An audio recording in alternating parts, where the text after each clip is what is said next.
Now at 6, this is Fox 61, Connecticut's news station. Good evening. Thanks for joining us here on the Fox 61 News at 6. I'm Sarah Sanchez. Well, a windy day across the state. Downed trees are being cleared tonight. Take a look here. This was the scene in Beacon Falls this afternoon in the area of Lopus and Gruber Roads.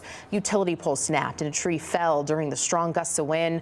Thankfully, no one was hurt. Only a few outages were reported because of this. That wind's expected to stick around for part of the night.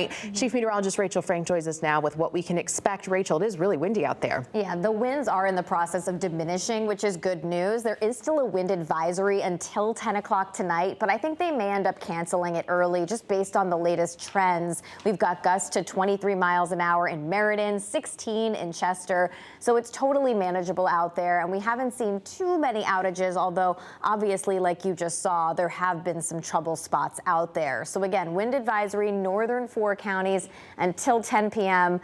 unless they cancel it early. The bottom line is the winds are in the process of diminishing. We've got also these scattered rain and snow showers out there today too. This is actually all the way from Lake Ontario, Griswold, Plainfield, still seeing some out there. You're also seeing a sprinkle or flurry right now from Windsor through Ellington and also entering northern Fairfield County right around New Fairfield and also New Milford in southern Litchfield County too. Noticing again, these have traveled quite a far distance to pay us a visit all the way here in Connecticut. But as the wind diminishes, the chance for a rain or snow shower also diminishes too. Temperatures are in the 30s to right around 40 degrees. We'll see overnight lows in the 20s to near 30 as we head towards daybreak. And tomorrow we're looking at bright sunshine, little bit of a breeze, and turning even colder heading into this upcoming weekend. We'll talk about that, plus snow chances in the days ahead coming up. All right, thank you, Rachel. Well, now at 6, the Federal Appeals Court has thrown out major rules for internet providers. There's been a lot of back and forth in court for the U.S. net neutrality rules. Big picture regulations and accountability are forcing all internet providers to act equitably. But now an appeals court has struck those down, essentially creating chaos in the market. But what does this mean for you? Well, without these rules, internet providers can intentionally block sites for any reason. They can also slow traffic down for you and randomly charge different rates for different content and software. The FCC chairwoman just released this reaction saying, quote, consumers have told us again and again they want an internet that is fast, open, and fair. Congress now needs to heed their call, take up the charge for net neutrality, and put open internet principles in federal law, end quote. Now, we're working right now to get reaction from Connecticut's congressional members. Be sure to stay tuned for that update as we bring it to you tonight. Louisiana officials are addressing concerns about security around New Orleans after that deadly attack. Meanwhile, police are revealing more about how the suspect reached the city. Rebecca Castor has more from New Orleans.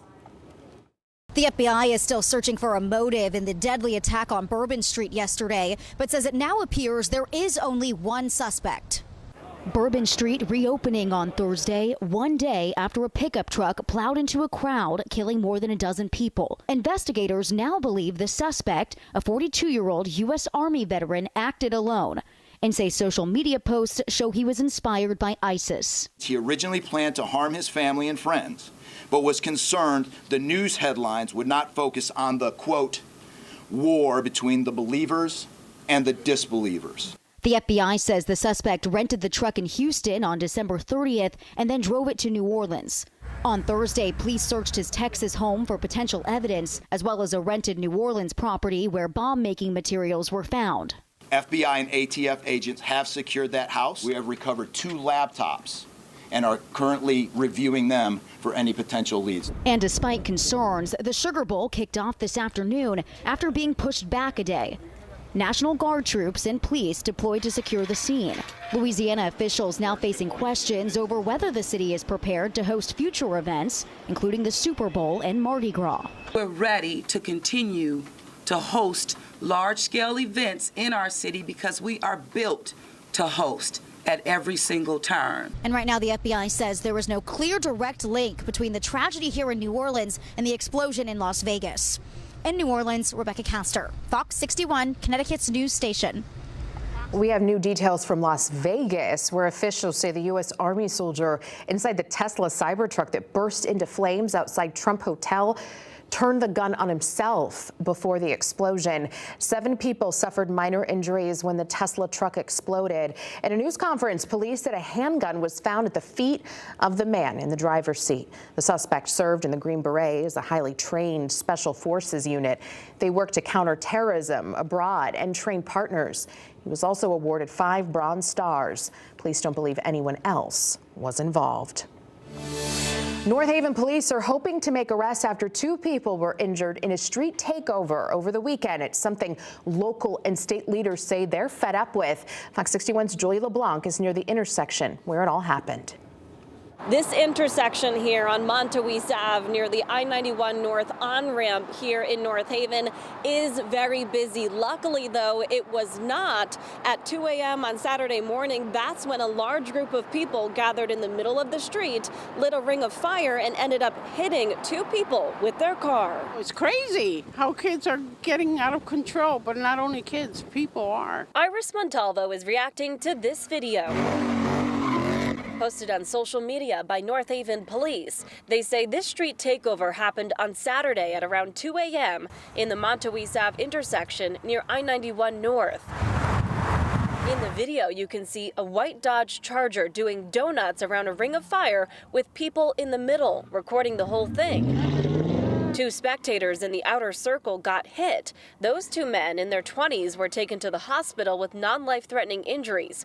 They got lucky, Montalvo says, but she knew someone who wasn't as lucky in a similar situation about a decade ago. I'm telling you, on Longworth, like 10 years ago, a friend of ours was just watching, and the car that was speeding hit him and killed him.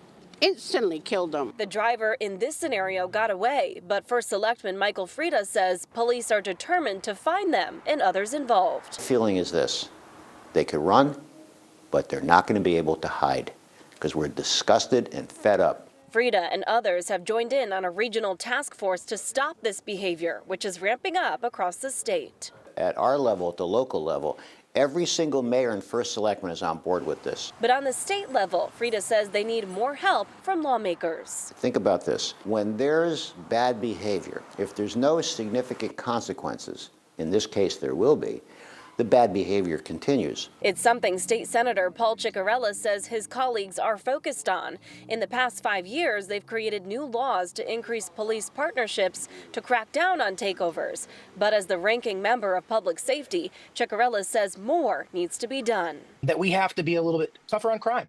I know it's not the most popular thing to say, and I'm not saying, lock them up and throw away the key, but we need to hold individuals accountable for committing crimes. Now, police say they are looking for the 2016 white Dodge Charger seen in that video in the center of this incident, which they say drove away shortly afterward. If you saw anything, you're asked to please reach out.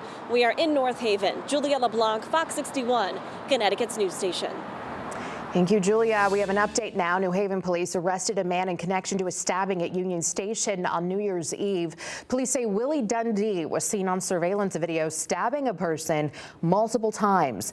The victim, a 53-year-old man, was taken to the hospital with non-life-threatening injuries.